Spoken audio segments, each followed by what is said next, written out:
A farmer finds an abandoned military dog during a fierce storm, taking the wounded animal in for shelter. But the next morning, Navy SEALs knock on his door, and what they reveal changes everything. The howling wind rattled the windows of Jackson Miller's farmhouse as rain pounded against the roof with relentless fury. The storm had rolled in without warning, transforming the peaceful Montana countryside into a battlefield of nature's making. Jackson stood at his kitchen window, a steaming cup of coffee warming his weathered hands, as lightning illuminated the dark landscape in brief, violent flashes. At 58, he'd weathered countless storms on this land, but something about this one felt different, more urgent, more ominous. "Hell of a night," he muttered to himself, taking a sip of the bitter black liquid that had become his only companion in the 3 years since Martha's passing. The 200-acre farm felt emptier than ever on nights like these, when the wind seemed to carry whispers of a life once filled with laughter and purpose. A sudden crash from the barn jolted Jackson from his thoughts. His eyes narrowed as he peered through the sheets of rain, catching glimpses of his property when lightning flashed. The barn door was swinging wildly, slamming against the wooden frame with each gust. He'd secured it earlier. He was certain of it. "Damn it all," Jackson sighed, setting down his coffee and reaching for his heavy rain jacket. Some things couldn't wait until morning, not if he wanted a barn left to check on. He pulled on his boots, grabbed a flashlight, and braced himself for the storm's assault. The moment Jackson stepped outside, the wind nearly knocked him off his feet. Rain pelted his face like tiny needles as he leaned into the gale, making his way across the yard. 50 yards had never felt so far. Lightning cracked overhead, followed immediately by a deafening boom of thunder that vibrated through his chest. Too close for comfort.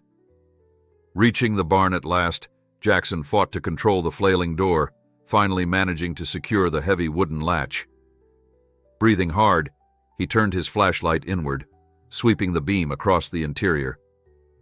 The horses were restless in their stalls, eyes wide with fear at each thunderclap. Everything else looked intact, until his light caught a dark shape huddled in the far corner. Jackson froze. Someone, or something, was in his barn. "Who's there?" he called out, voice steady despite the adrenaline surging through his veins. The shape didn't move.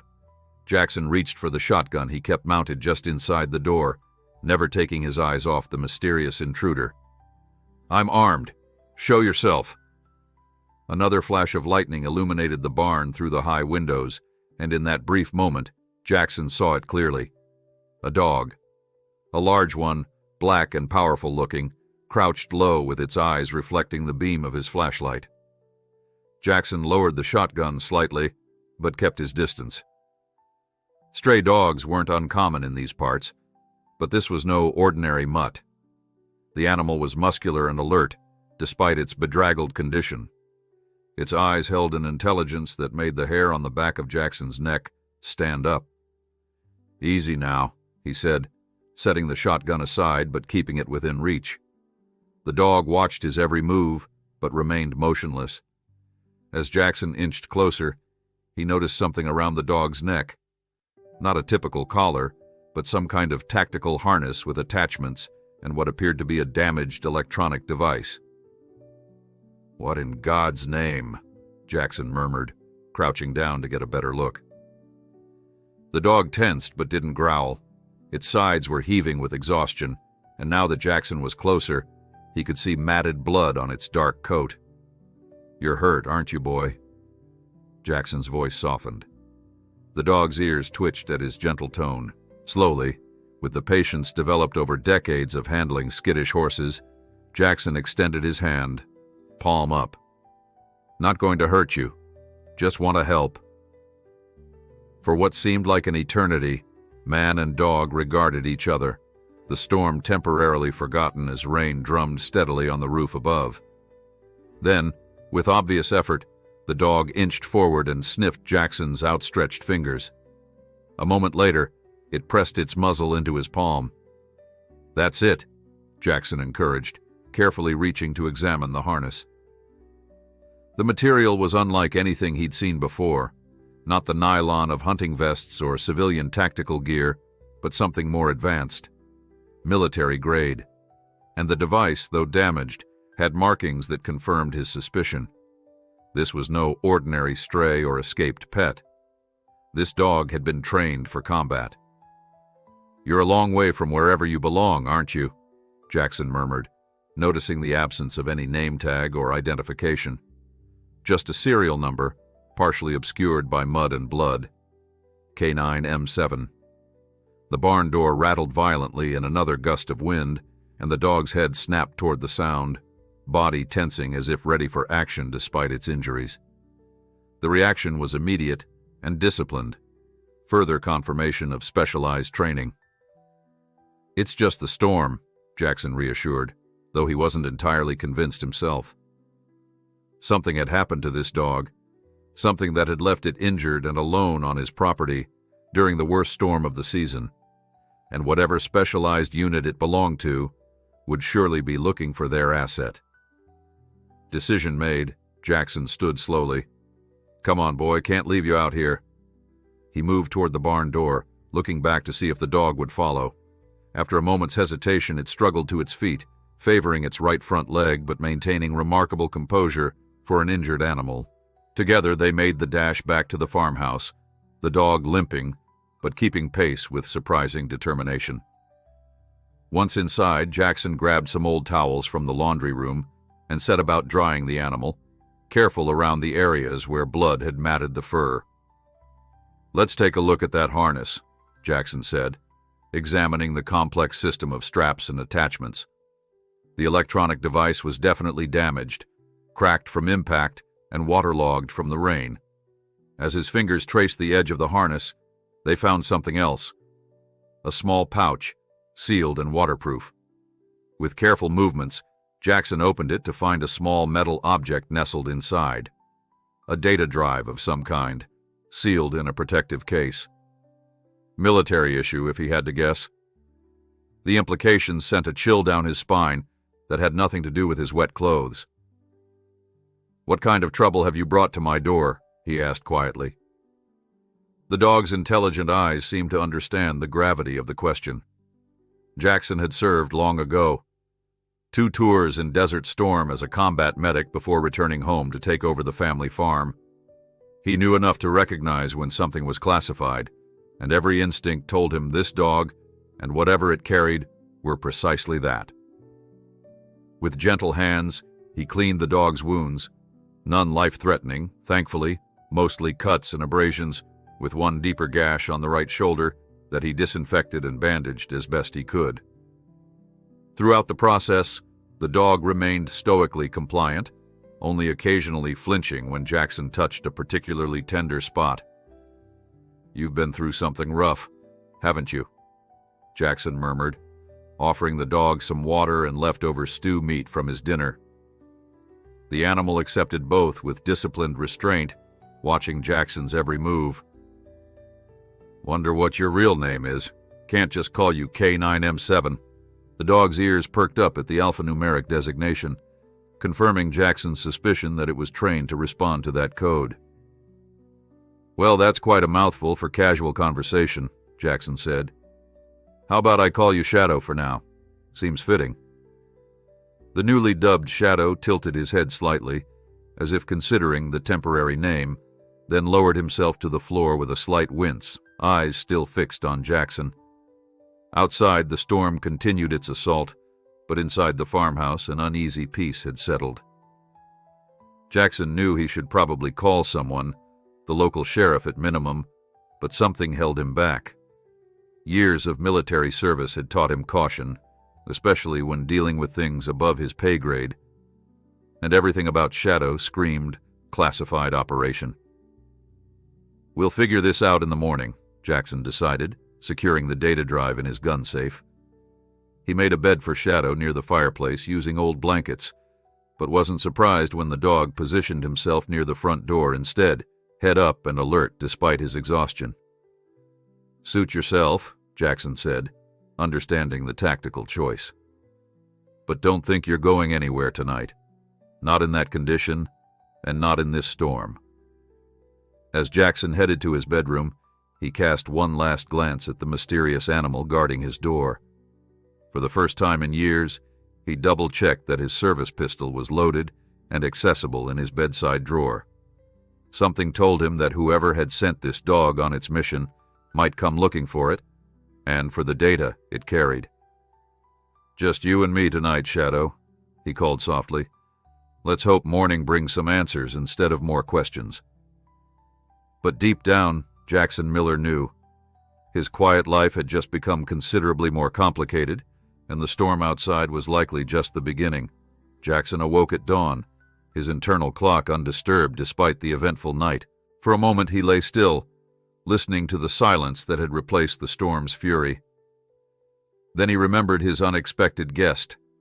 He found Shadow exactly where he'd left him, positioned by the front door, head raised at Jackson's approach. The dog's amber eyes were alert, but no longer held the wariness of the previous night. Progress, Jackson thought.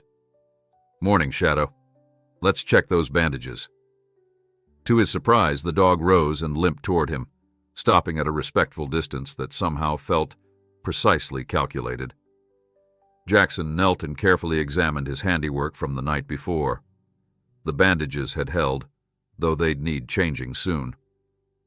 "You're looking better already," Jackson said, running his hand gently over Shadow's head. "Military dogs are tough, aren't you?" Shadow's tail gave a single reserved wag, the first display of anything resembling normal dog behavior. Jackson couldn't help but smile. "Let's get some breakfast. Then we'll figure out who you belong to." After feeding Shadow and himself, Jackson retrieved the data drive from his safe. In the light of day, its military origin was unmistakable, ruggedized, waterproof, with encoded markings along one edge. Whatever it contained, someone had gone to great lengths to ensure it would survive extreme conditions. Jackson sighed, running a hand through his silver-streaked hair. The right thing to do was call the sheriff. But years in the military had taught him the value of chain of command. If this dog was what he suspected, a specialized military working dog carrying sensitive information, then local law enforcement might not be the appropriate channel. His deliberation was interrupted by Shadow suddenly tensing, head snapping toward the window. A low growl rumbled in the dog's chest, the first sound Jackson had heard him make. "What is it, boy?" Jackson moved to the window, scanning his property. In the distance, dust rose from the long gravel drive that connected his farm to the main road. Vehicles approaching. Jackson reached for his binoculars, focusing on the incoming threat. Two black SUVs with government plates, moving with purpose but not excessive speed. Not trying to sneak up then, but definitely official. "Looks like your people found you, Shadow," Jackson murmured, though something in his gut told him the situation wasn't that simple. Shadow's continued tension suggested the same. Jackson grabbed his shotgun, not to threaten, but because a Montana farmer greeting unknown vehicles without a firearm would raise more suspicion than carrying one. He stepped onto the porch as the SUVs pulled up in a synchronized halt that screamed, "Military precision." 4 men emerged from the vehicles. Their civilian clothing didn't fool Jackson for a second. The way they moved, positioned themselves, and scanned the surroundings told him everything he needed to know. These were special operators, likely Navy SEALs based on the maritime element implied by Shadow's equipment. The apparent leader, a hard-faced man in his 30s with close-cropped dark hair, approached the porch, while the others maintained strategic positions. "Jackson Miller?" the man asked, his voice carrying the calm authority of someone accustomed to command. "That's me," Jackson replied, keeping his shotgun pointed at the ground but ready. "And you are?" "Commander James Reeves, United States Navy." The man produced military identification. "We're here about a matter of national security." Jackson nodded slowly. "I figured as much when I found your dog in my barn last night." A flicker of surprise crossed Reeves's face before his professional mask returned. "The dog is with you then?" Is it alive? He's inside, injured but stable. Jackson studied the commander's face. Seems to me like you weren't certain you'd find him here. We've been tracking his last known trajectory since the incident, Reeves said carefully. May we come in? This isn't a conversation for your front yard. Jackson hesitated, then nodded, stepping aside but keeping his shotgun at hand. Shadow was waiting just inside, his posture alert but not aggressive. When the Navy personnel entered, the dog's behavior shifted subtly. There was recognition, but not the enthusiastic greeting Jackson might have expected. Titan, Reeves said firmly, using what was clearly a command tone. Shadow, or Titan apparently, responded with increased attention but remained by Jackson's side. Interesting, said one of the other men, a wiry individual with calculating eyes. He's usually more responsive to handler protocol. He's been through something, Jackson said.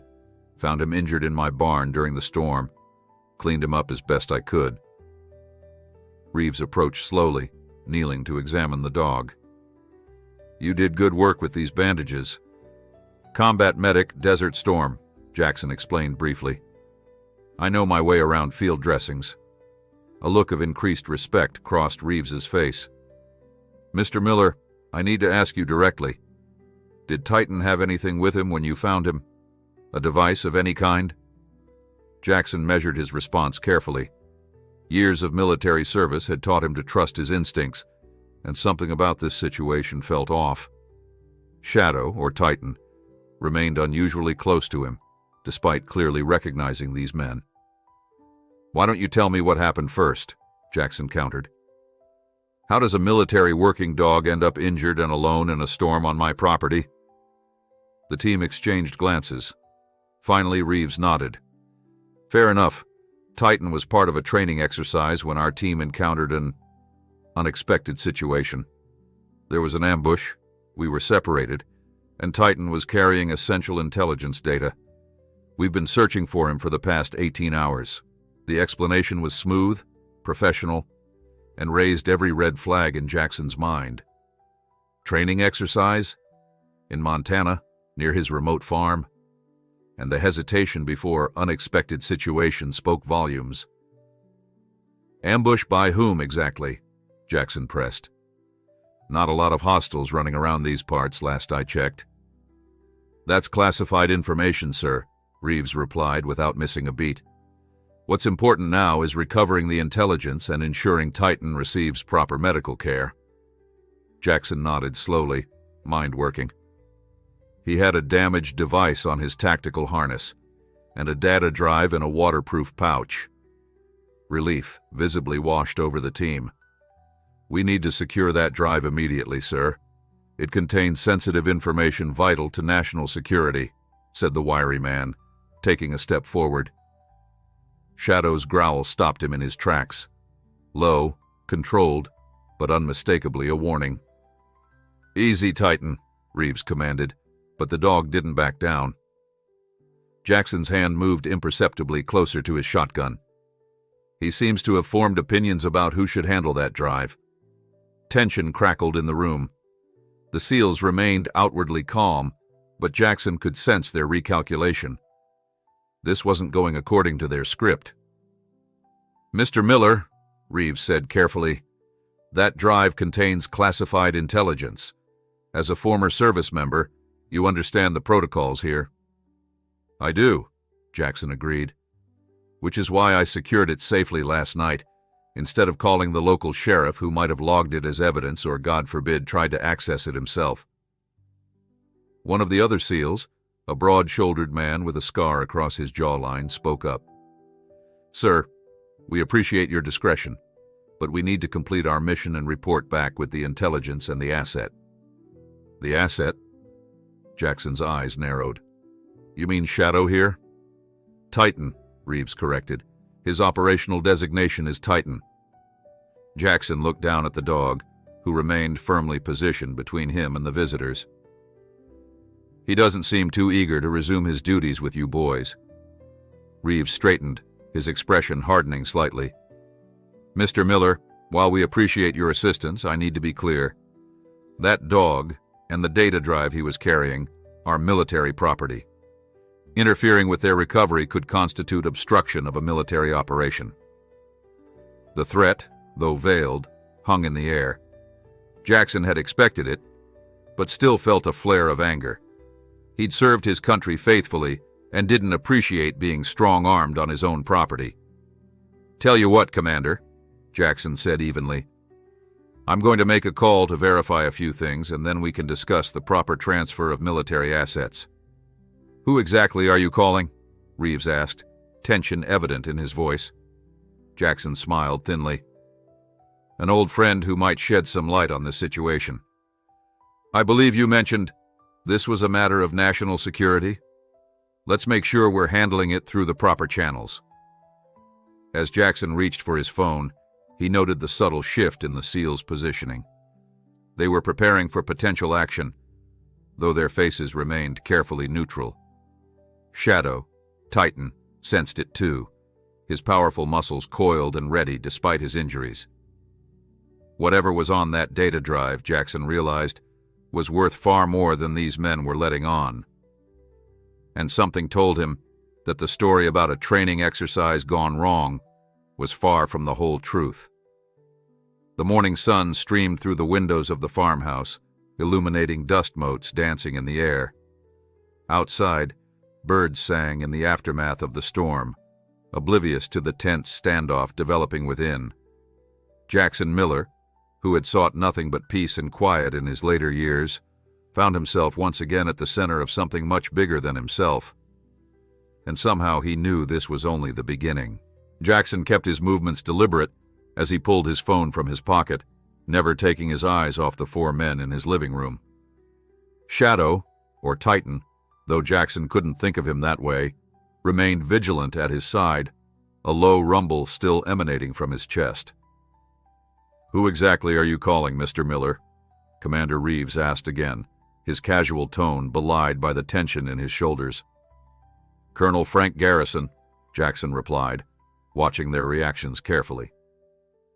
"Retired now, but he was my commanding officer in Desert Storm. These days he works as a liaison for special operations at the Pentagon. Thought he might help clear things up." The brief flicker of uncertainty that passed between the SEALs confirmed Jackson's suspicions. Something wasn't right. "That won't be necessary," Reeves said quickly. "We have full operational authority here." Jackson paused, finger hovering over his phone. "Then you wouldn't mind if I verify that, would you? Professional courtesy, given the circumstances." The wiry man with calculating eyes stepped forward. "Sir, every minute we delay puts national security at risk. That data is secure in my gun safe," Jackson interrupted firmly, "and will stay there until I'm satisfied this is being handled properly." He dialed the number from memory, an act that surprised even him. Some things, it seemed, you never forgot. The phone rang twice before a gruff, familiar voice answered. "Garrison." "Frank, it's Jackson Miller." A pause. "Jack Miller? Hell's bells. It's been what, 15 years? You still growing corn and complaining about the weather?" Despite the tension, Jackson felt the ghost of a smile tug at his lips. "Something like that. Listen, Frank, I've got a situation here that's right up your alley." "I'm listening." Jackson chose his words carefully, aware of the four pairs of eyes fixed on him. "I've got 4 gentlemen at my farm claiming to be Navy SEALs. They're looking for a military working dog that showed up injured on my property last night, along with some sensitive data." There was a beat of silence on the line. "These men identify themselves?" "Commander James Reeves is leading the team, according to his credentials." Another pause, longer this time. When Garrison spoke again, his voice had shifted subtly. "Put me on speaker, Jack." Jackson pressed the speaker button and held out the phone. "You're on, Colonel." "This is Colonel Frank Garrison, Pentagon Special Operations Liaison." Garrison's voice filled the room, authoritative despite the phone's tinny speaker. "I'm going to need to speak with Commander Reeves." Reeves stepped forward, professional mask firmly in place. "Sir, Commander Reeves here. Commander, I'll need your operational authorization code for verification purposes." A muscle twitched in Reeves's jaw. "Sir, this is a classified operation. Protocol dictates." "Son," Garrison cut in, his voice hardening, "I've been handling classified operations since you were shooting spitballs in grade school. Authorization code now." The atmosphere in the room shifted perceptibly. The four men exchanged glances, a silent communication passing between them that raised the hair on the back of Jackson's neck. "Echo Tango 97 Alpha Delta," Reeves finally recited. A tense silence followed. Jackson could almost hear Garrison's mind working through the military bureaucracy, checking the validity of the code. "I see," Garrison said at last. "And your handler designation for the asset?" Reeves straightened. "Titan MWD-7, Belgian Malinois, specialized in explosive detection and data courier operations."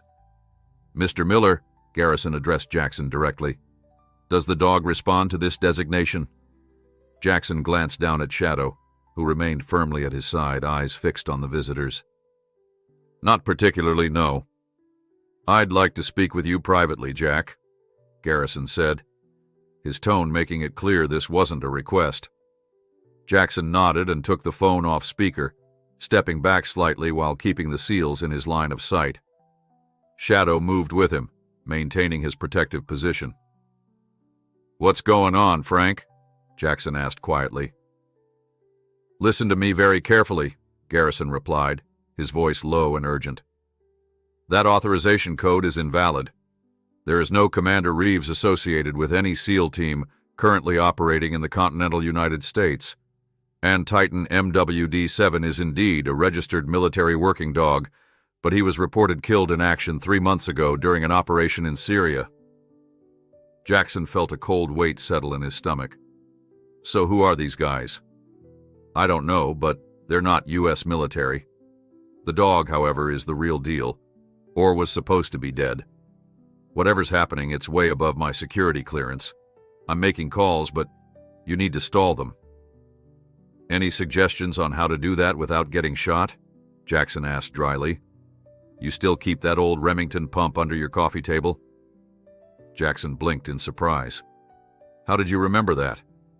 "Because you wouldn't shut up about it during night watch in '91. Listen, Jack, these men are dangerous. Whatever that dog was carrying, they want it badly enough to impersonate military personnel.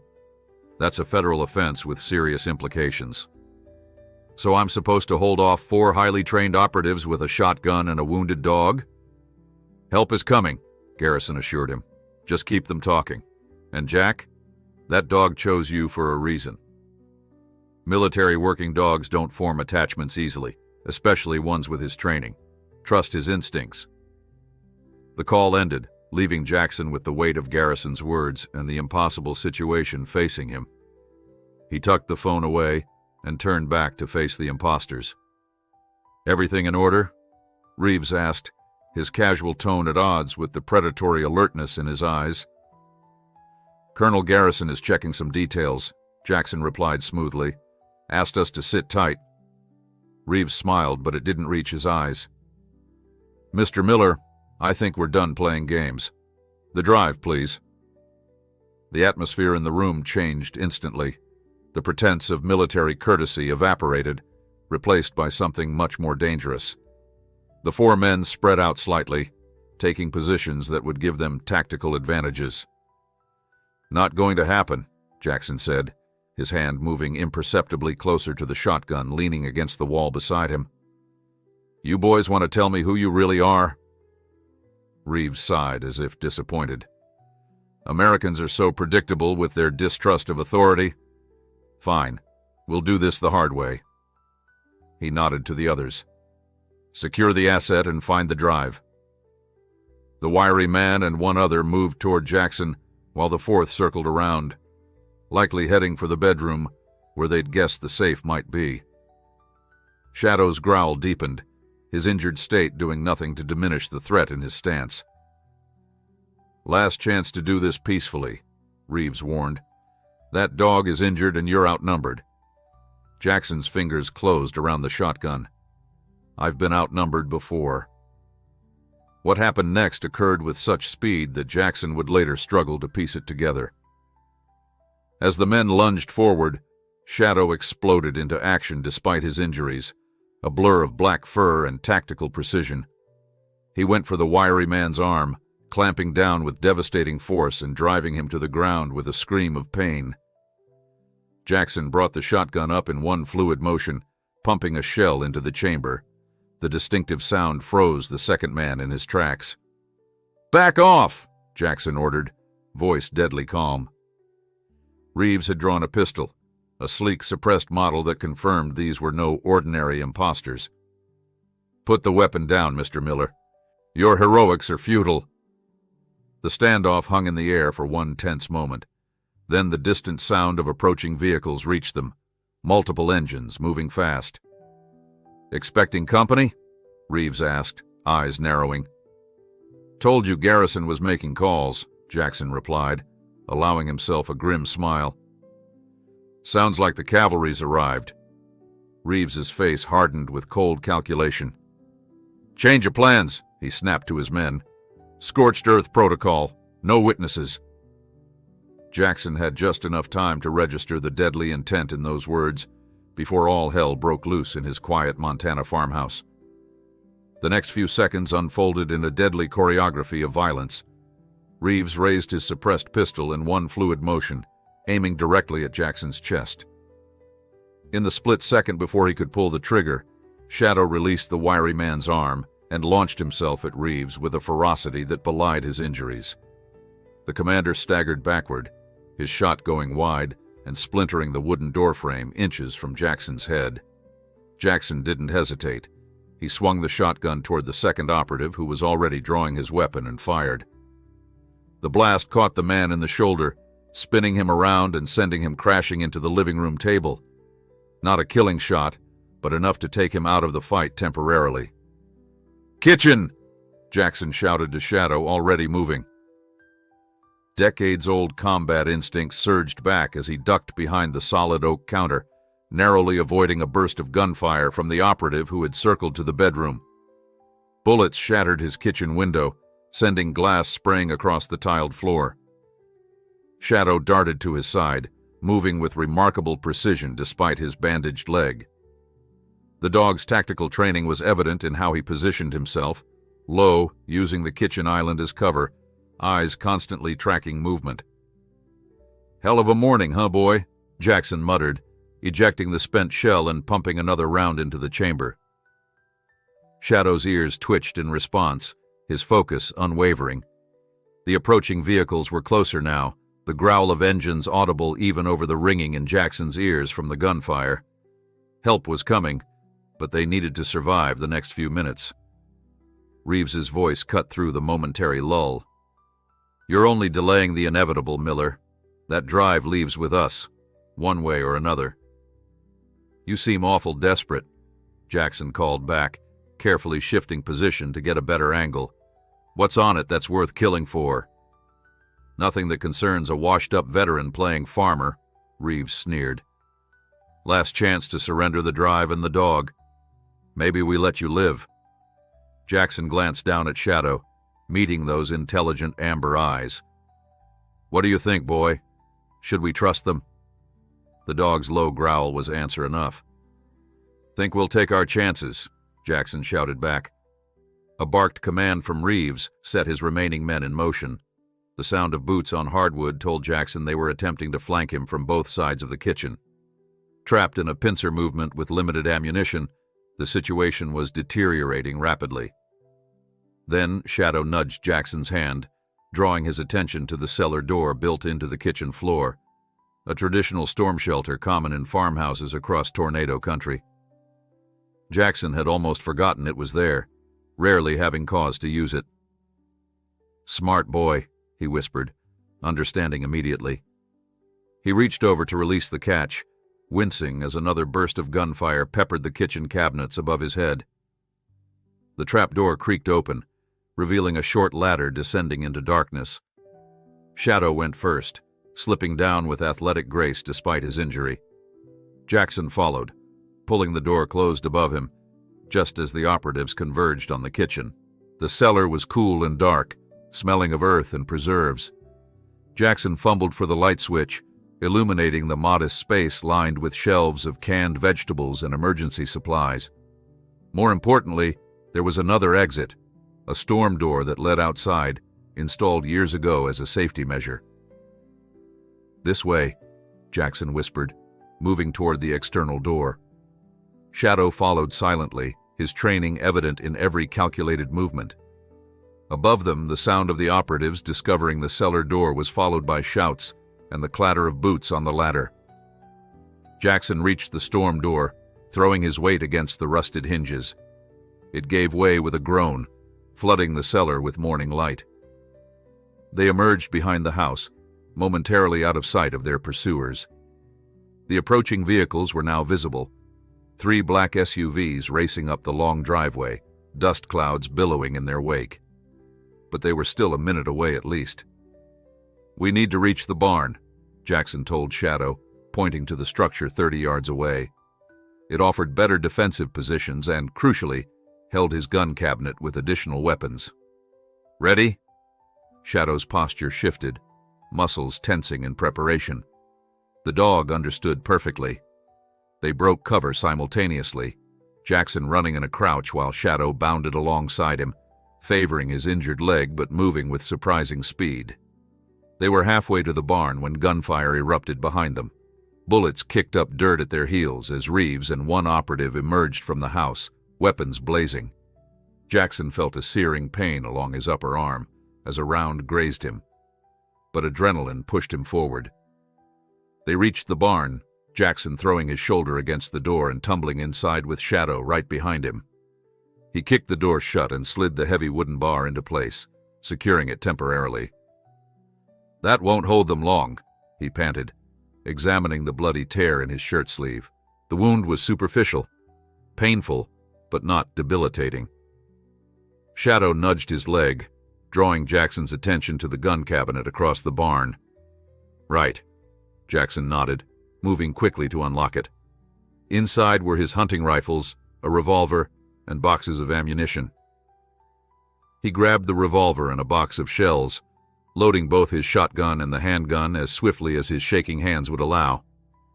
Outside, engines roared as the newly arrived vehicles skidded to a halt. Shouted commands echoed across the farmyard, followed by the distinctive sound of automatic weapons being readied.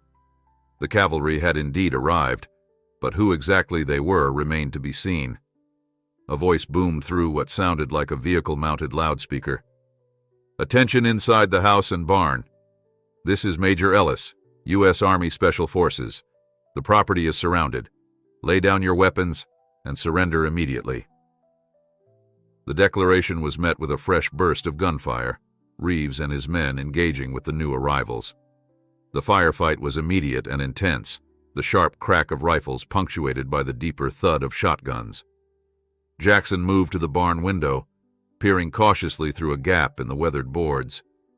The scene outside had transformed into a war zone. Men in tactical gear were advancing on the house while Reeves and his remaining operatives had taken defensive positions, returning fire with precision that confirmed their professional training. "Your friends picked a hell of a fight," Jackson told Shadow, who was pressed against the wall beside him, alert and focused. "But we're still not safe. We don't know if these new players are any more trustworthy than Reeves." Shadow's ears pricked forward suddenly, his attention shifting to the rear of the barn. A heartbeat later, Jackson heard it too, the soft scrape of boots on gravel, approaching the back entrance. Someone was attempting to flank them while the firefight provided cover. Jackson moved silently to position himself near the rear door, shotgun raised. Shadow followed, understanding the strategy without need for commands. They took up positions on either side of the door, waiting. The handle turned slowly, the door beginning to ease open. Jackson tensed, finger hovering near the trigger. Shadow's muscles were coiled, ready to spring. A helmeted head began to appear in the doorway. Jackson caught a glimpse of tactical gear and military-grade weaponry. Friend or foe, he couldn't tell, but he couldn't take chances. As the figure stepped fully into the barn, Jackson brought the butt of his shotgun down hard, striking the intruder's helmet with enough force to send them staggering.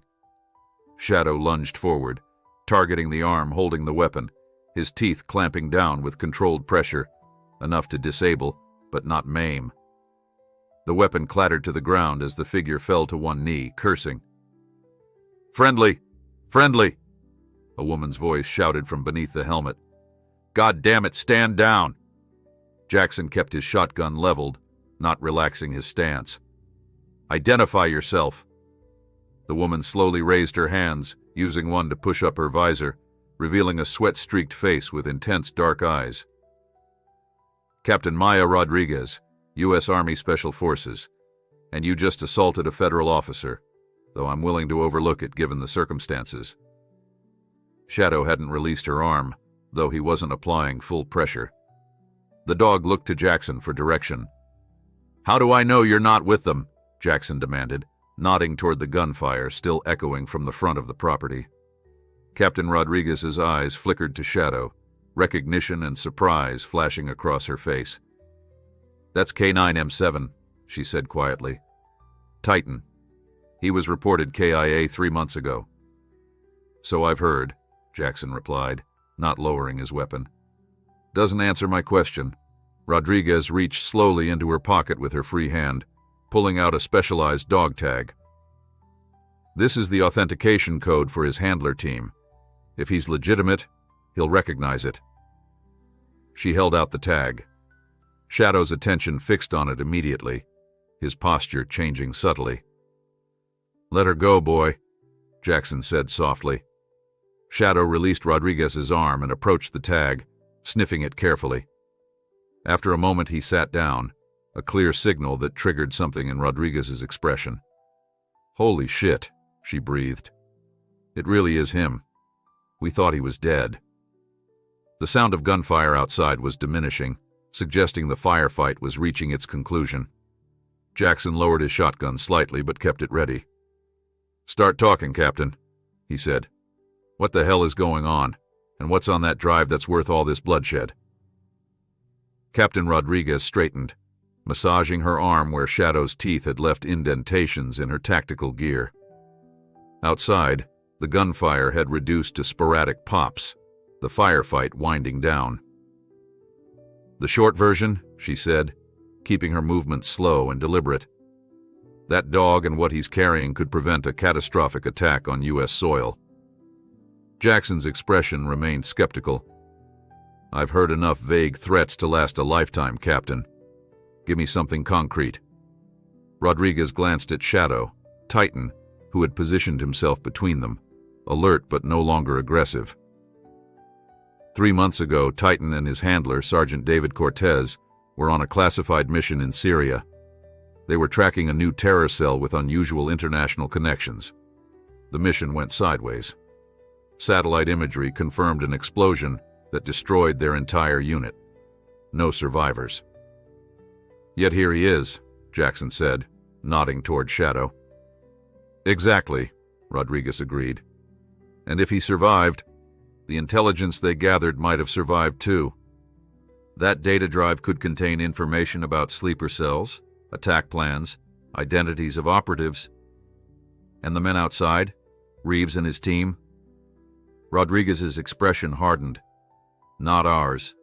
Based on their tactics and equipment, I'd guess private military contractors working for someone with serious resources.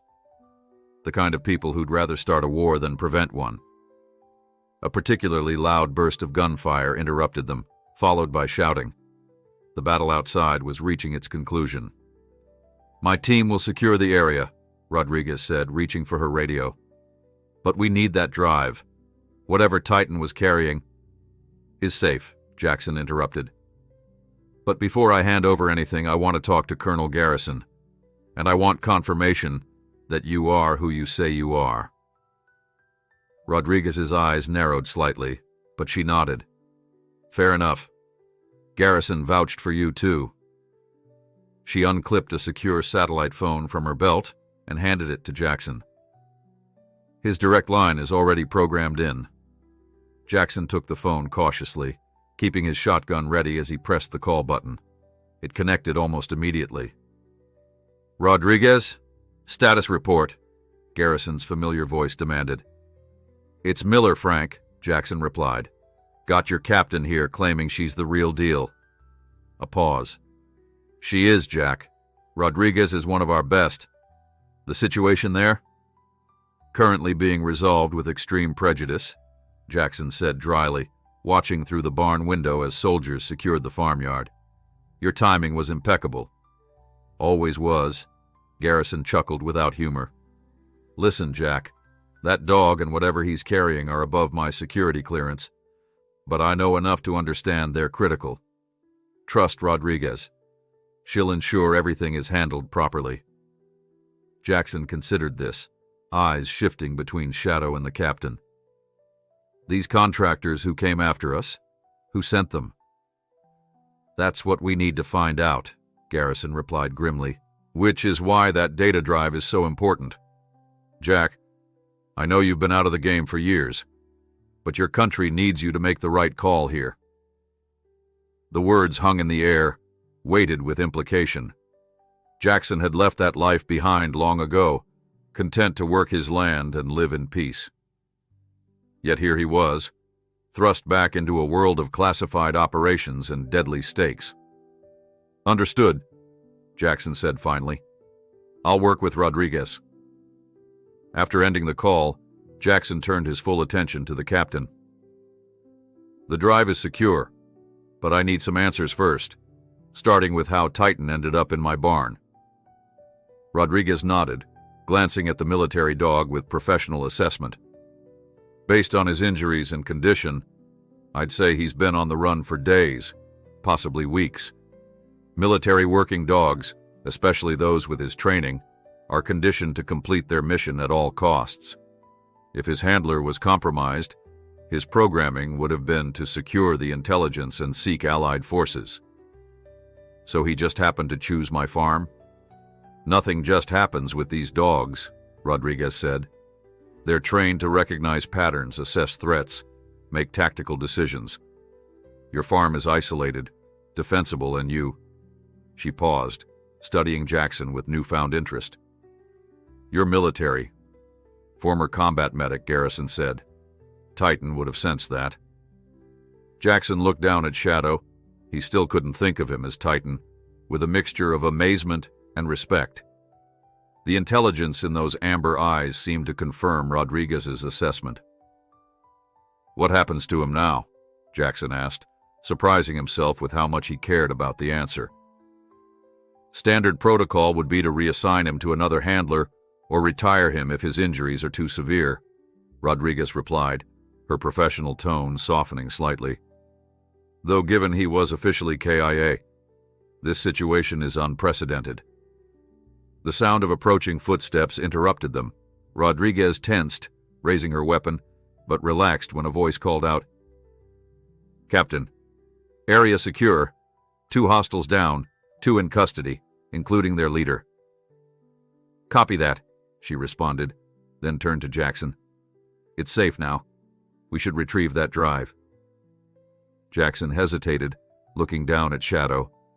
The dog met his gaze steadily, and in that moment, Jackson made a decision that surprised even himself. "I'll get it," he said, "but I'm coming with you, wherever that drive is going. And so is Shadow." "Shadow?" Rodriguez raised an eyebrow. "That's what I've been calling him," Jackson said defensively. "Titan sounds too military." For the first time, Rodriguez's professional demeanor cracked with a small smile. "You named a Belgian Malinois military working dog, Shadow?" Seemed fitting at the time. Rodriguez shook her head slightly. "Mr. Miller, with all due respect, this is a classified military operation involving national security. Civilians don't just tag along." "I'm not a civilian asking for a joyride," Jackson countered, his voice hardening. "I'm a veteran who's already been shot at this morning because of that drive. And in case you haven't noticed, Shadow, Titan seems to have made his own decision about who he trusts." As if to emphasize the point, Shadow pressed against Jackson's leg, his posture alert but calm. Rodriguez studied them both, tactical mind visibly calculating options. You realize what you're asking is highly irregular.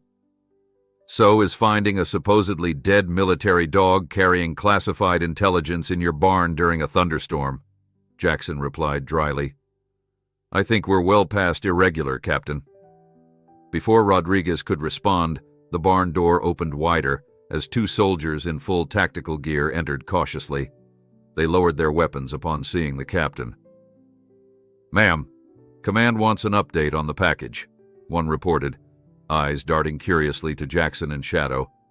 Rodriguez made her decision. Tell them we've secured the asset and are retrieving the intelligence now. She turned back to Jackson. We'll discuss your request with my superiors. But first, let's get that drive. Jackson nodded, grateful for the temporary compromise. This way. They exited the barn to a scene that would have been unimaginable to Jackson just hours earlier. His peaceful farmyard had been transformed into a military operation zone. Armed soldiers secured the perimeter while others processed the aftermath of the gunfight. Two body bags lay near one of the vehicles, Reeves's men who hadn't survived the engagement.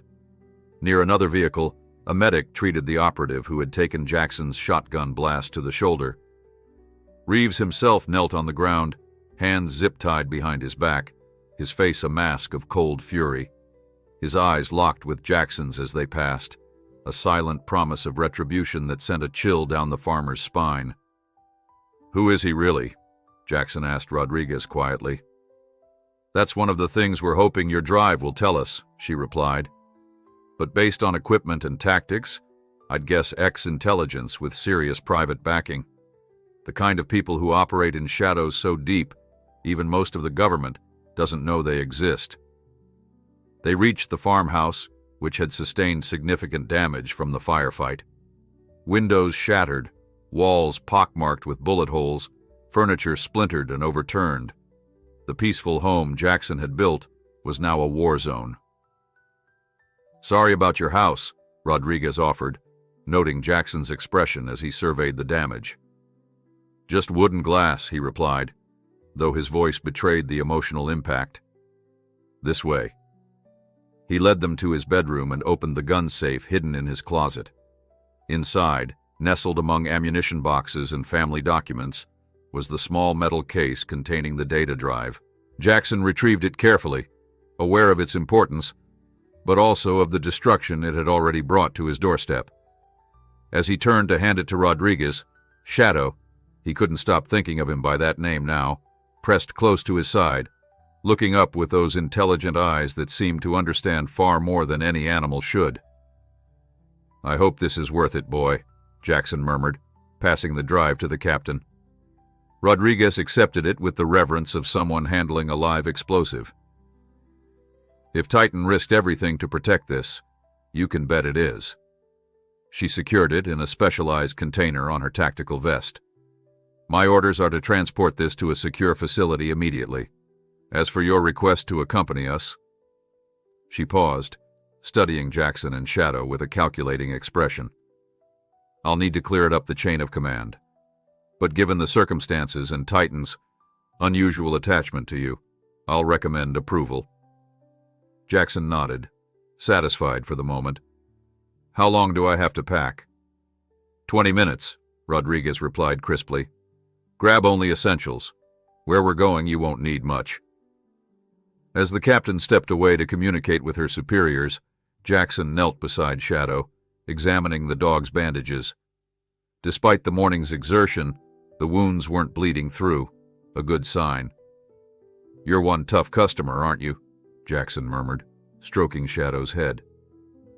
Dragging me back into a world I thought I'd left behind. Shadow nudged Jackson's hand with his muzzle, a gesture that felt reassuring despite the chaos surrounding them. For the first time since Martha's passing, Jackson felt a sense of purpose beyond simply existing day to day on his farm. Whatever lay ahead, whatever dangers the data drive represented, Jackson Miller was no longer just a retired veteran living out his days in solitude. He had become part of something important again, something that mattered, and he wasn't facing it alone. 20 minutes later, Jackson stood outside his damaged farmhouse with a single duffel bag containing the essentials. A few changes of clothes, basic toiletries, his military service records, and a faded photograph of Martha. Shadow sat at attention beside him, freshly bandaged by one of the military medics who had assessed his injuries as significant but not life-threatening. The farm, which had been Jackson's sanctuary for decades, now looked like a battlefield. 2 of the military SUVs were being loaded with equipment, while soldiers swept the area for evidence, photographing bullet casings and blood spatter with clinical precision. The bodies had already been removed, and Reeves and his surviving operative had been transported away in a separate vehicle, heavily guarded. Rodriguez approached, her tactical gear now complemented by a leather shoulder holster and a commander's authority that seemed to emanate from her very posture. "Authorization came through," she said without preamble.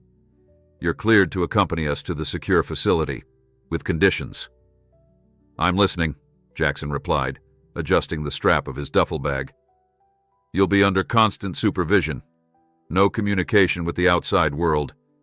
You'll sign multiple non-disclosure agreements that carry serious legal penalties, and most importantly, you follow my orders without question or hesitation." Jackson nodded. "Understood. What about my farm?" "A security detail will remain here for at least 48 hours to ensure no additional hostiles approach," Rodriguez explained. "After that, it's up to you. Do you have someone who can look after the place if this takes longer?" Jackson thought of his neighbor, Bill Hawkins, who had helped during Martha's illness and occasionally checked on the property when Jackson made supply runs to town. "I can make arrangements." "Do it now," Rodriguez instructed, handing him a satellite phone. "This line is secure but monitored."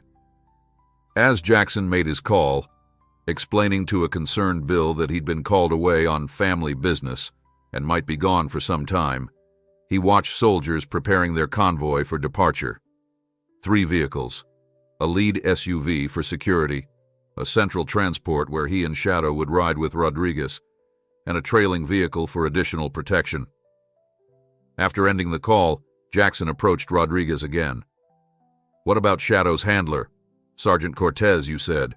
If Shadow survived, could he have 2? A shadow crossed Rodriguez's face. "We've found no evidence of Sergeant Cortez's survival. The blast site was thoroughly investigated. If Titan made it out, he did so alone." Jackson glanced down at Shadow, wondering what horrors the dog had witnessed, what journey he had undertaken to reach that barn in Montana during a thunderstorm. The bond of trust that had formed between them in such a short time felt even more significant now. "He's ready to move," the military veterinarian reported, approaching Rodriguez after giving Shadow a final check. "I've cleaned and redressed his wounds, administered antibiotics and pain management. He's remarkably resilient, even for a dog with his training." "And his operational capacity?" Rodriguez inquired. "All business?"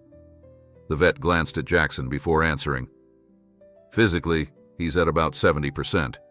The shoulder laceration is deep, but didn't damage any major tendons.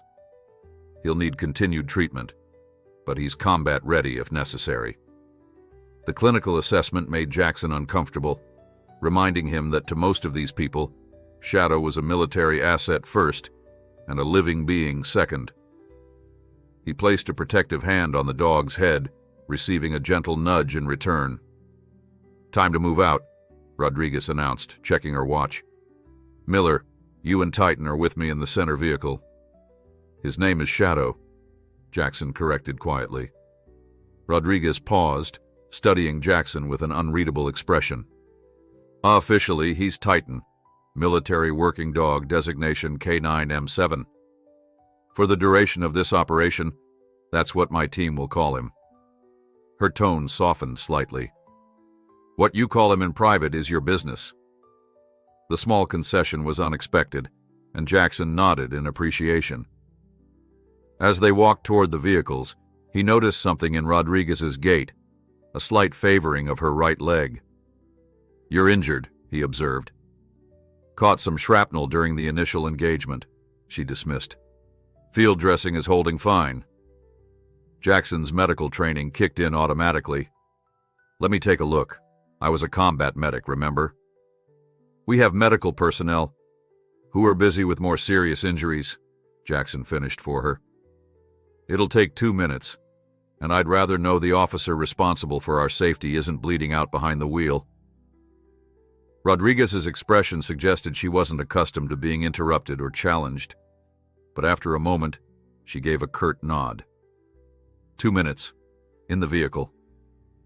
Once inside the SUV, Rodriguez reluctantly rolled up her pant leg to reveal a hasty field dressing on her calf, blood already seeping through the gauze. Jackson examined it with practiced efficiency. "Shrapnel's still in there," he noted, probing gently around the wound. "Not deep, but needs to come out. It'll fester otherwise." "Not your concern, Miller."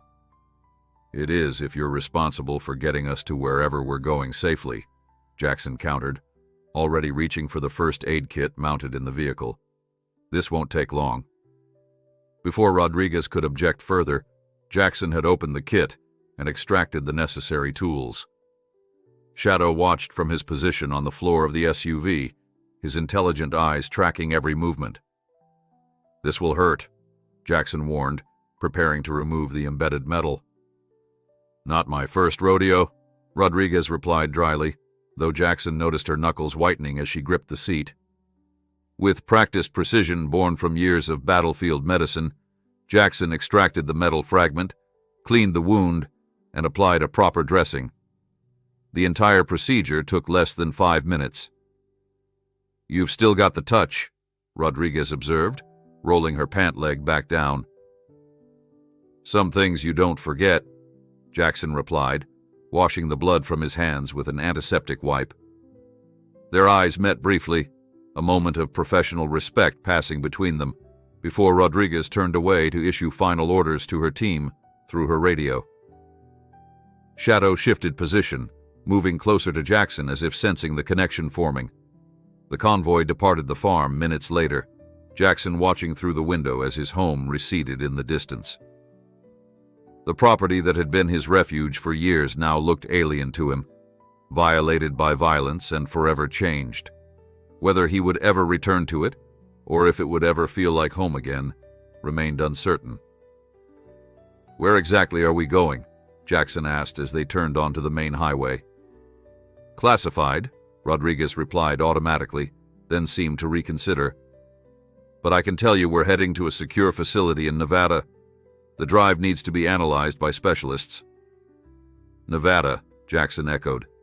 "That's a long trip." "We're not driving the whole way," Rodriguez clarified. "There's a military airfield about 3 hours from here. We'll fly the rest of the distance." Jackson nodded, settling back in his seat. Shadow laid his head on Jackson's knee, sensing his unease. The dog's presence was oddly comforting, a connection to normalcy in a situation that was anything but normal. "What happens when we get there?" Jackson asked. "To the drive, to Shadow, to me." Rodriguez kept her eyes on the road, maintaining a vigilant watch for any threats. "The drive will be analyzed by intelligence specialists. As for Titan, Shadow, his status will need to be officially reassessed, given that he was declared KIA. And you..." She glanced at him briefly. "That depends on what's on the drive, and what role you might play in what comes next." What role could a retired farmer possibly play in all this? "A retired combat medic who's already demonstrated remarkable adaptability under fire," Rodriguez corrected. "And the only person a highly trained military dog has chosen to trust after surviving what must have been a traumatic experience. Don't underestimate your value in this situation, Miller." The unexpected compliment caught Jackson off guard. He'd spent so many years defining himself by what he no longer was, no longer a soldier, no longer a husband, that he'd forgotten the skills and strengths that remained. The convoy maintained a steady pace, the lead vehicle clearing the way while the trailing SUV kept watch for any pursuit. Inside their vehicle, a tense silence settled, broken only by the occasional crackle of Rodriguez's radio as her team provided status updates. Jackson stroked Shadow's head absently, his mind replaying the morning's events in vivid detail. In just a few hours, his quiet existence had been shattered, replaced by gunfire, classified intelligence, and the weight of whatever secrets Shadow had carried to his door. "You doing okay?" Rodriguez asked unexpectedly, her eyes still scanning the road ahead. Jackson considered the question. His home had been shot up. He'd been drawn into what appeared to be an international conspiracy, and he was now heading to a classified military facility with a dog who was supposed to be dead and a data drive that people were willing to kill for. "Just another Tuesday," he replied with a wry smile. To his surprise, Rodriguez chuckled, a brief, genuine sound that momentarily transformed her severe expression. "You might just fit in after all, Miller." As the Montana landscape rolled by outside the window, Jackson couldn't shake the feeling that he was heading not just toward a physical destination, but toward a reckoning with the parts of himself he'd locked away years ago. Whether that was a journey of redemption or further loss remained to be seen. Shadow shifted again, settling more comfortably against Jackson's leg, a steady presence amid the uncertainty. Whatever lay ahead, they would face it together, the retired combat medic and the dog who had chosen him, when the world thought they both had nothing left to offer. The military airfield materialized out of the vast Montana landscape like a mirage, a stretch of concrete and nondescript buildings surrounded by chain-link fencing, topped with razor wire. No commercial markings, no visible identification. Just the kind of place that existed on no official maps, Jackson thought. Their convoy approached a heavily guarded checkpoint where Rodriguez flashed credentials that prompted immediate, almost deferential responses from the security personnel. They were waved through without delay, the gates closing firmly behind them. "Welcome to Echo Base," Rodriguez said, noting Jackson's curious expression. "Officially, it doesn't exist.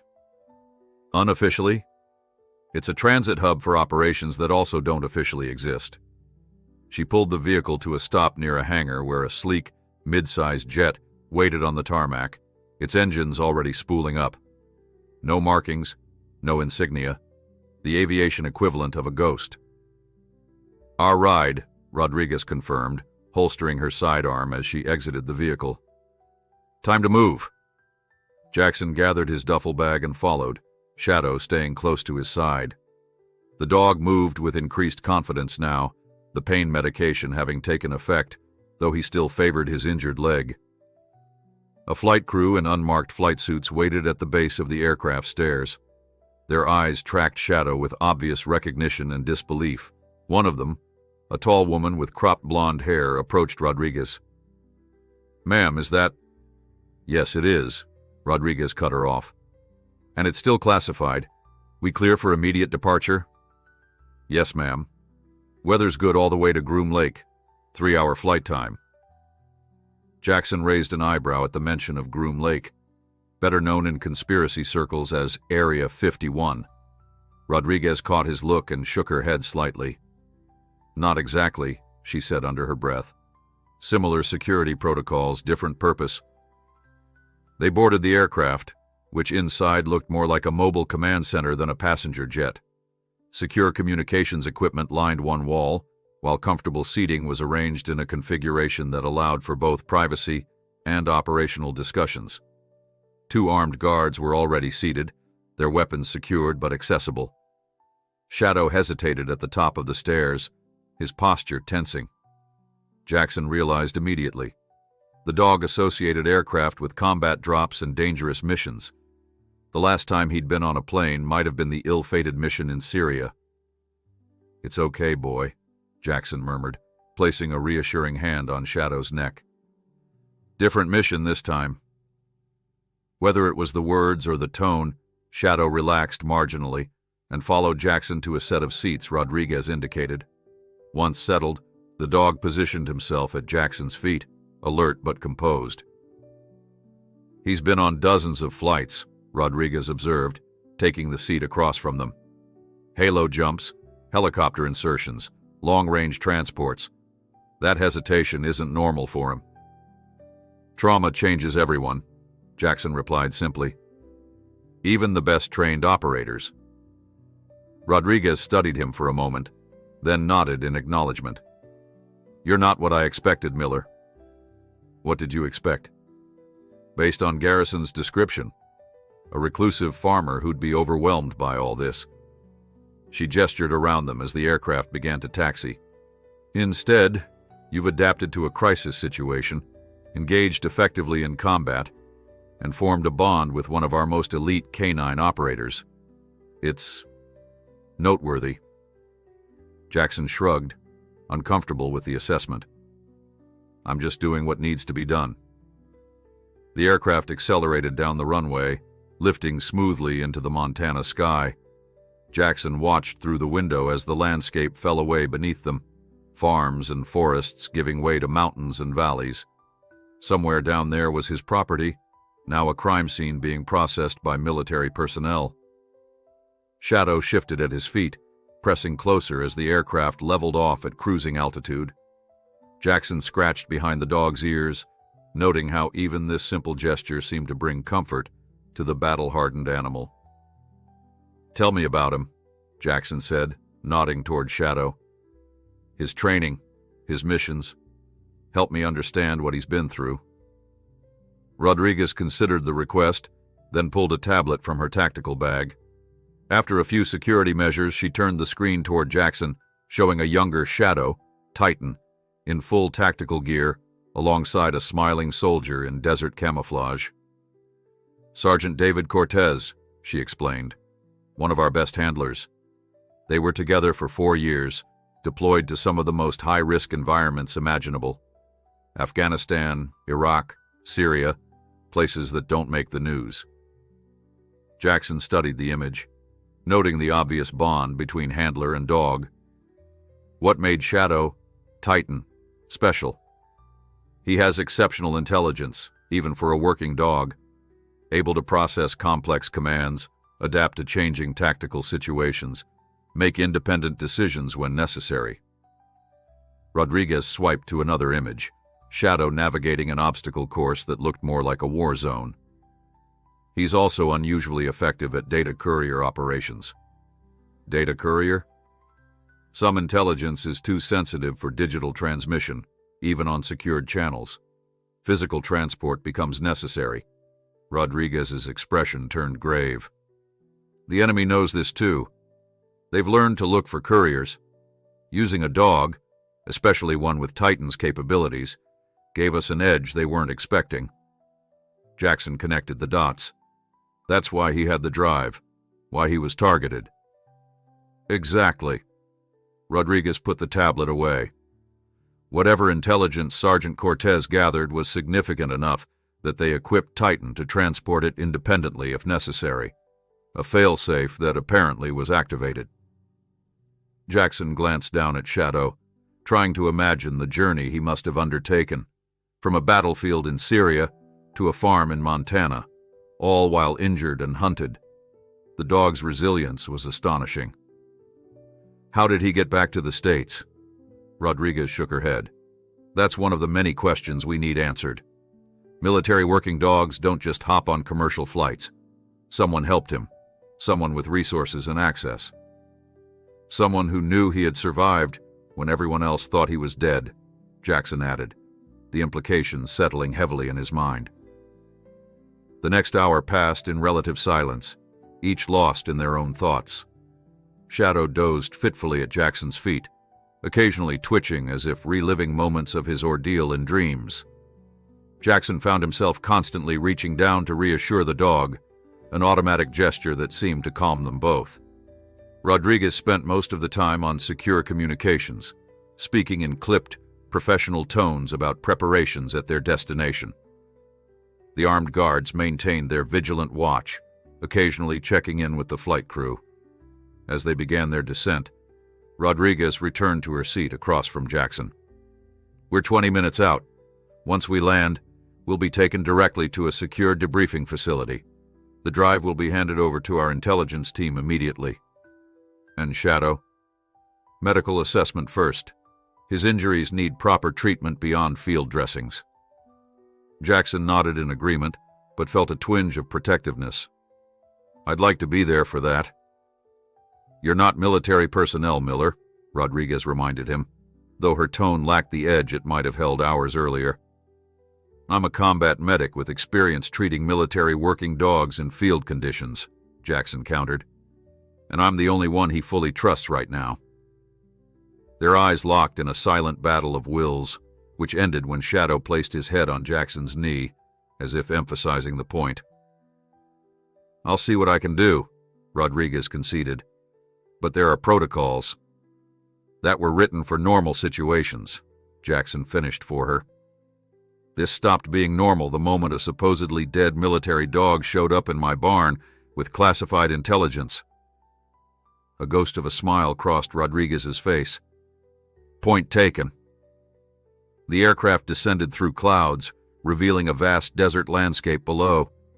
In the distance, Jackson could make out a complex of buildings surrounded by multiple security perimeters, their destination. Welcome to Echelon Base, Rodriguez said, following his gaze. One of our most secure intelligence facilities. I've never heard of it, Jackson admitted. That's rather the point, Rodriguez replied dryly. What happens here stays here, including us, for the foreseeable future. As the wheels touched down on the desert runway with a gentle jolt, Jackson felt Shadow tense again, then deliberately relax against his leg. The dog was preparing himself for whatever came next, just as Jackson was. Ready? Rodriguez asked as the aircraft taxied toward a heavily secured hangar. Jackson looked down at Shadow, who met his gaze with those intelligent amber eyes. They had come this far together, survivors of a morning that had changed everything. Whatever awaited them in this secret facility, whatever dangers the data drive might reveal, they would face it as they had faced the threats at the farm, side by side. Ready? Jackson confirmed, gathering his meager belongings as the aircraft came to a stop. The hatch opened, revealing a welcoming committee of serious-faced personnel in tactical gear and lab coats, soldiers and scientists, the front line of whatever operation they had just become part of. Jackson took a deep breath and stood, Shadow rising with him. Together they stepped toward the next chapter of their unexpected journey, into a world of shadows and secrets that Jackson had thought he'd left behind long ago. Echelon Base reminded Jackson of an anthill, a seemingly calm exterior that disguised frantic activity beneath the surface. The moment they deplaned, they were surrounded by a coordinated team of security personnel and specialists who moved with practiced efficiency. Captain Rodriguez, a stern-faced man in his 50s, greeted them at the hangar entrance. His unmarked uniform suggested high rank, confirmed by the deference others showed him. The package is secure? Yes, sir, Rodriguez confirmed, gesturing to the specialized container securing the data drive. And as you can see, we have an unexpected asset as well. The man's eyes widened fractionally as he noticed Shadow. K9M7, he breathed, momentarily breaking his professional demeanor. So the reports were accurate. Apparently, sir, along with civilian assistance. She nodded toward Jackson, who stood quietly assessing the operation around them. The man extended his hand. Jackson Miller, I'm Colonel Hargrove, operational commander of this facility. We have a lot to discuss, but first, let's get inside. Standing on a tarmac isn't protocol for sensitive assets. They were escorted through a series of security checkpoints, each more stringent than the last. Jackson's military background helped him recognize the layered security systems, biometric scanners, millimeter wave detection, even subtle behavioral analysis cameras tracking their movements. Shadow stayed close, his training evident in how he navigated the unfamiliar environment with alert calm. Your dog needs medical attention, Hargrove noted as they walked.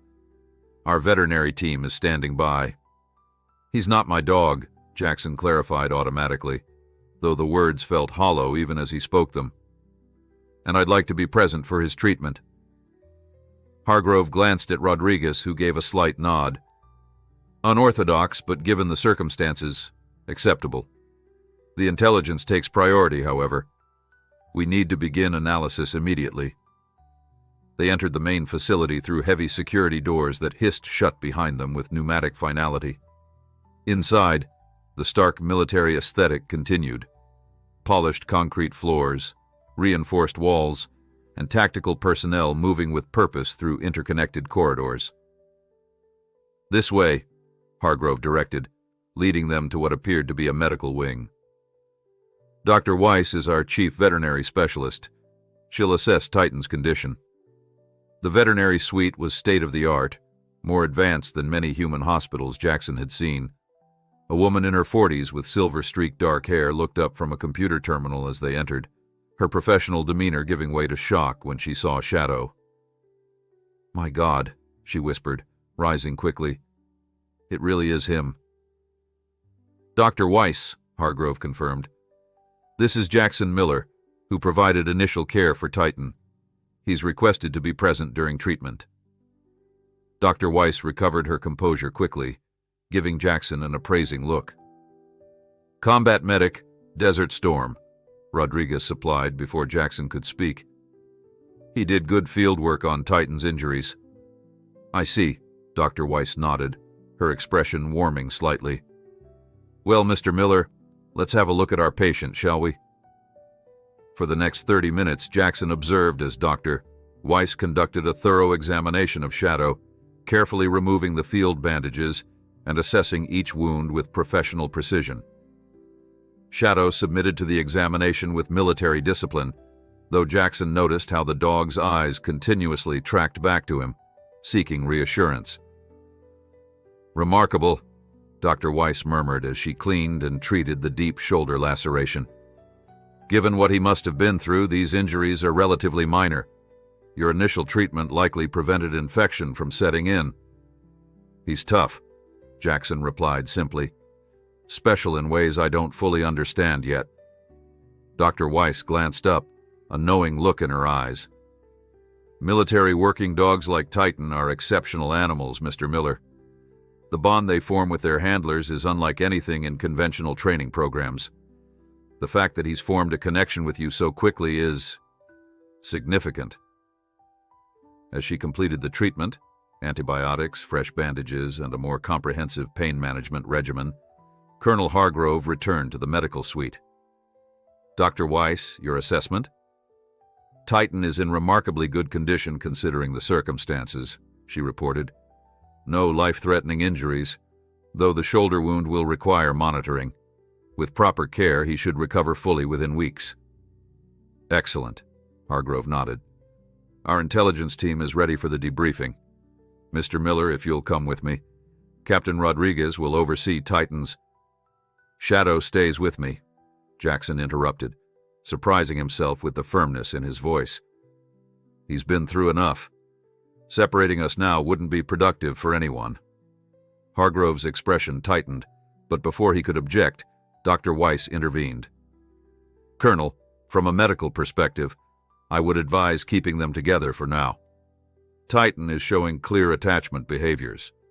Separation could induce stress that might compromise his recovery."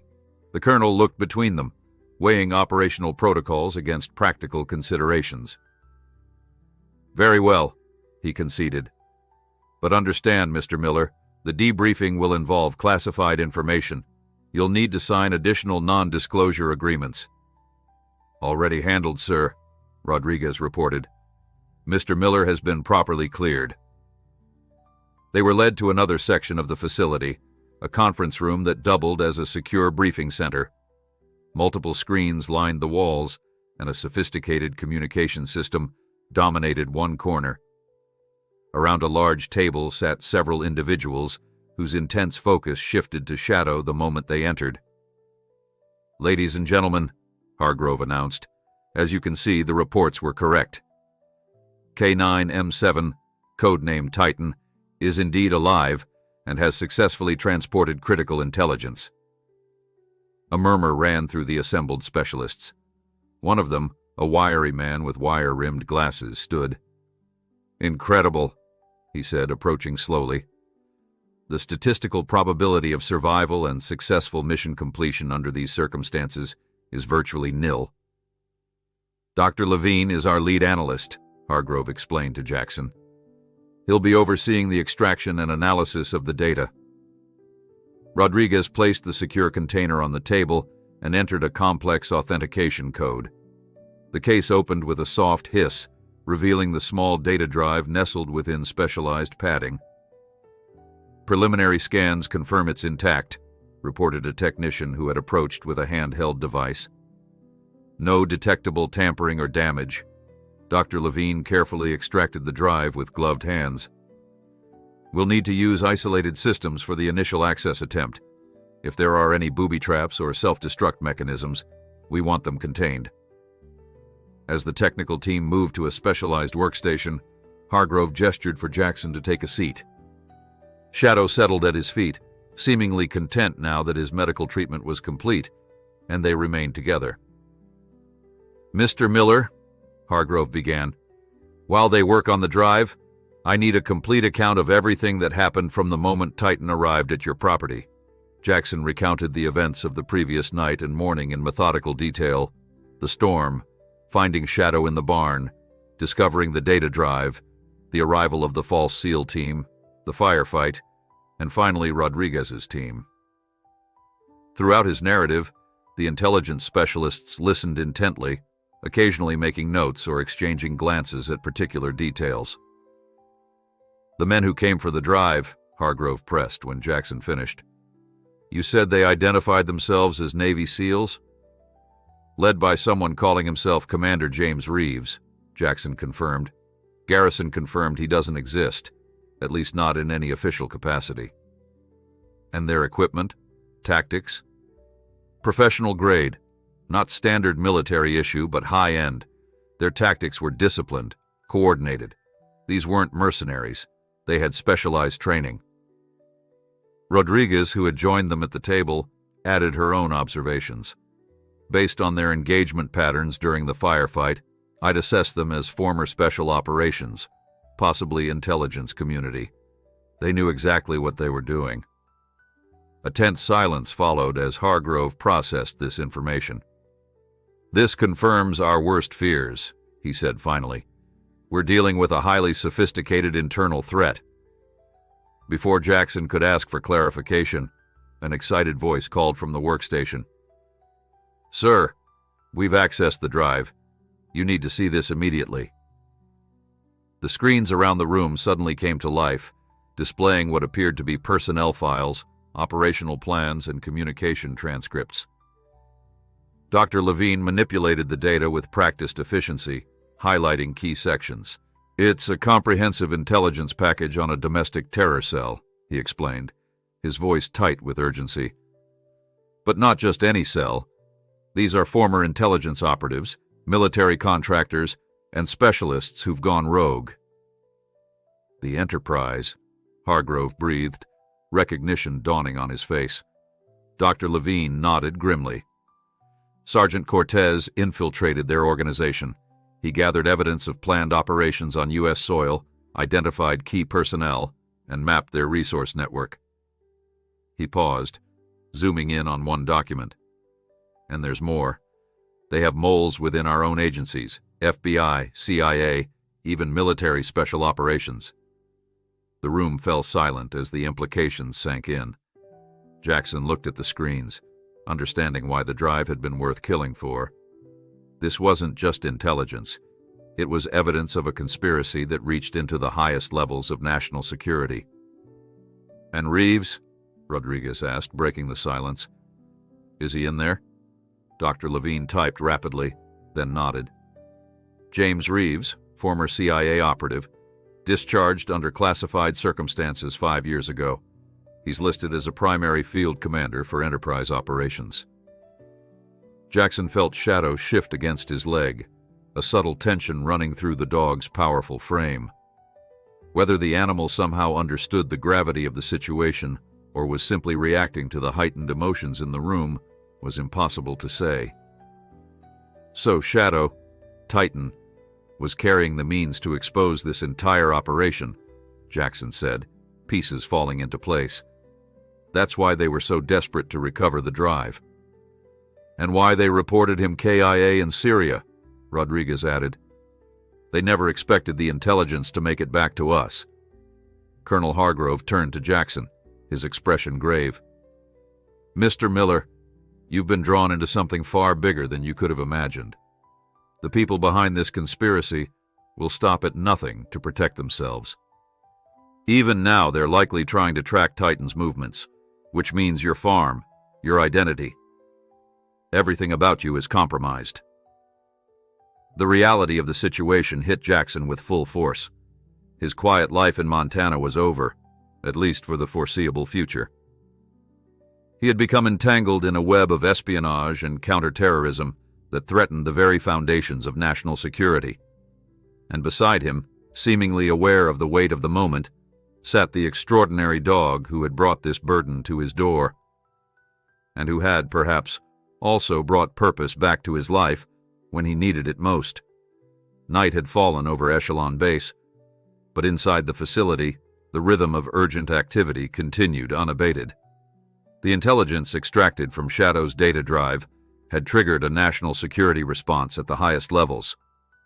Teams of analysts worked in shifts, piecing together the extent of the Enterprise's infiltration and planned operations. Jackson sat in a small break room adjacent to the main operations center, nursing a cup of coffee that had long since gone cold. Shadow lay at his feet, resting but alert, his amber eyes occasionally tracking personnel who passed by the open door. The military working dog had received another round of treatment from Dr. Weiss, who had pronounced him recovering remarkably well, all things considered. Rodriguez entered, looking tired but focused after hours of operational planning with Colonel Hargrove and the senior intelligence staff. She dropped into the chair across from Jackson, rubbing her eyes briefly before speaking. "You should get some rest," she said. "There are quarters prepared for you. For both of you." Jackson nodded but made no move to leave. "What's happening out there? I've been watching people rush back and forth for hours." Rodriguez considered him for a moment, then seemed to make a decision. "We're mobilizing. The intelligence titan, Shadow, brought us has identified 3 imminent Enterprise operations on U.S. soil. The first is scheduled for just under 48 hours from now." "What kind of operations?" "Coordinated attacks designed to look like foreign terrorism," Rodriguez replied grimly. "The goal appears to be manipulating U.S. foreign and domestic policy through manufactured crises, creating enemies where none exist, justifying military interventions that benefit their private interests." Jackson absorbed this, feeling the weight of it settle in his chest. "And Reeves, the men from this morning?" "In custody, but not talking. Their operational security is tight. Compartmentalized knowledge, dead drops, encrypted communications. Even with what we've learned from the drive, we're only seeing pieces of the full picture." Shadow shifted at Jackson's feet, sitting up and focusing his attention on Rodriguez with an intensity that seemed almost human. The captain noticed, her expression softening slightly. "He understands more than we give him credit for," she observed. "These dogs are trained to recognize dozens of key phrases related to missions and threats." Jackson reached down to stroke Shadow's head, feeling the powerful muscles relaxed under his touch. "He's been through hell to bring this intelligence home. Now what? What happens to him?" The question had been gnawing at Jackson since their arrival. In the flurry of activity surrounding the data drive, Shadow's future remained unaddressed. Rodriguez leaned forward, lowering her voice. "Officially, Titan remains a military asset. Normally, he would be reassigned to a new handler or, given his injuries and the trauma he's experienced, possibly retired from service. And unofficially? Unofficially, we're in uncharted territory. A dog declared KIA who returns with critical intelligence, forms a bond with a civilian, and is now potentially targeted by a sophisticated enemy network? She shook her head. There's no protocol for this situation. Jackson felt a surge of protectiveness. In just over 24 hours, Shadow had become more than an unexpected visitor or even a military asset in his care. The dog had become a partner, a connection to something larger than his isolated existence on the farm. "What about me?" Jackson asked. "Where do I fit in all this?" "That's partly why I came to find you," Rodriguez replied. "Colonel Hargrove wants to see us both. Now." They made their way through the facility's corridors, Shadow walking perfectly in step with Jackson. Personnel they passed did double takes at the sight of the supposedly dead military dog moving with such evident purpose. Colonel Hargrove waited in a smaller briefing room with Dr. Levine and 2 other officers Jackson hadn't met. The screens displayed maps, personnel files, and what appeared to be operational timelines. "Mr. Miller," Hargrove acknowledged as they entered. "Please have a seat. We have a situation developing that concerns you directly." Jackson sat, Shadow positioning himself vigilantly between Jackson and the door, a protective position that didn't go unnoticed by the others in the room. "We've been analyzing communications intercepted from Enterprise channels," Hargrove began without preamble. "They're aware that Titan survived and has delivered the intelligence. More concerning, they've identified you." A chill ran through Jackson. "How?" Dr. Levine adjusted his glasses. "Facial recognition from satellite imagery, we believe. They had your farm under surveillance before Reeves and his team arrived. Once they realized the dog had found sanctuary with you, they began building a profile. They know about your military background, your medical training, your connection to Colonel Garrison," Hargrove continued, "and they've designated you as a priority target alongside Titan." Rodriguez stiffened beside Jackson. "They're going to make another attempt." "We believe so," Hargrove confirmed.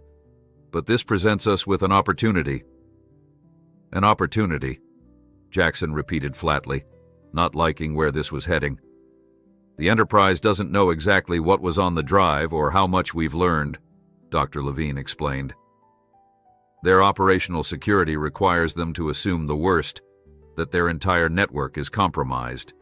Standard protocol would be to accelerate their timetable." "You want to use us as bait," Jackson realized, his hand automatically moving to Shadow's head.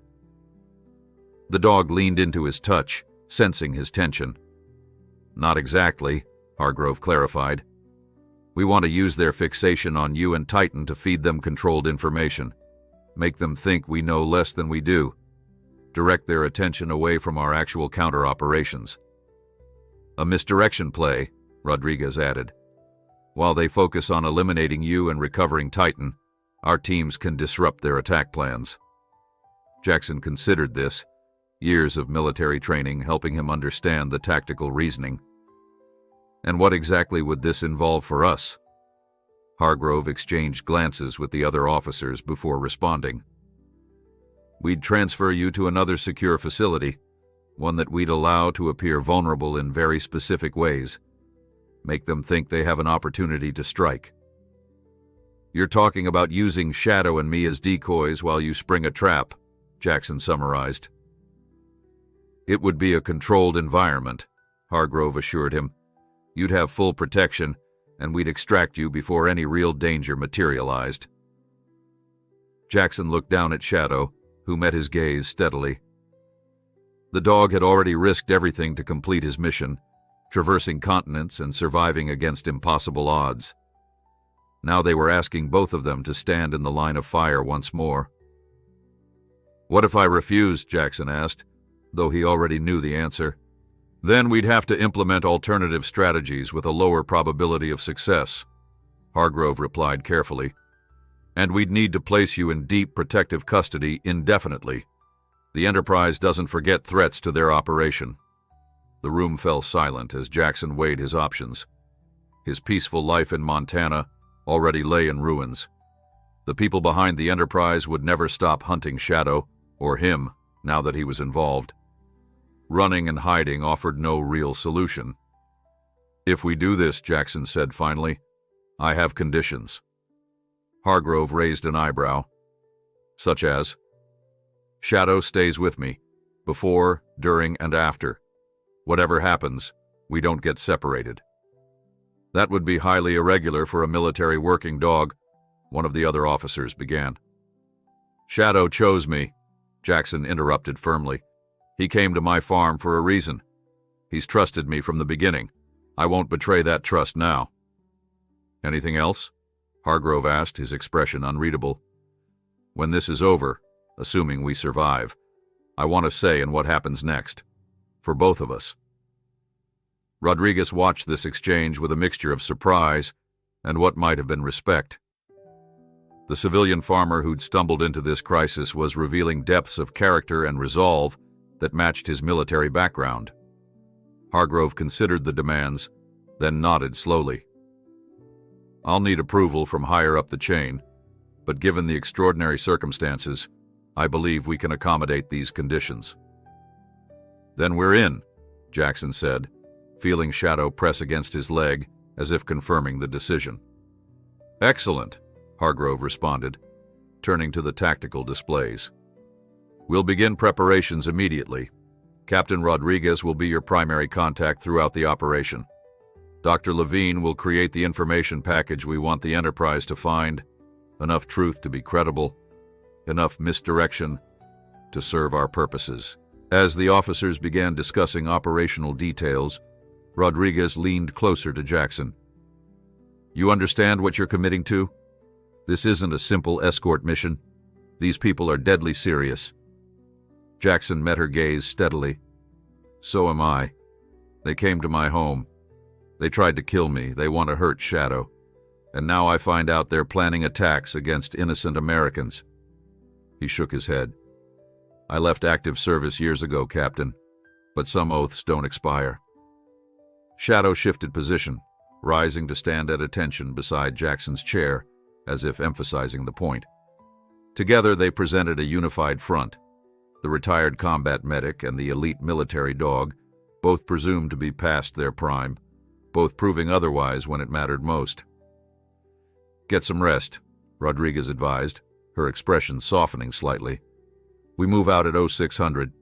Tomorrow we start playing a very dangerous game."